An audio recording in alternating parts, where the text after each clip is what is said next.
Yo, what's up mga ka-3 wheels? Ayan. Bibigyan na uli ang anyong ka-3 wheels.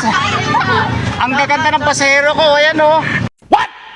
Ayan, ang ganda o. Ayan o. Tsaka nasa loob. Ang ganda yun o. Yeah! Maganda rin po yung lalaki. Maganda rin ba yun? Eh mga ka-3 wheels wala nang tricycle dito. Ayan mga magaganda o, naiwan. Yan, bibiyahin na kami. Yo! Hawak ha. Saan pala kayong apat? Ayan, dalawang maganda sa likod ko. Shout out to Bonifacio. Dalawang India. Okay. Hell yes. Sabi mo mag-vlog. Kami na daw po mag-ahawak. Ay, sige. Hello po. Shout out po sa akin.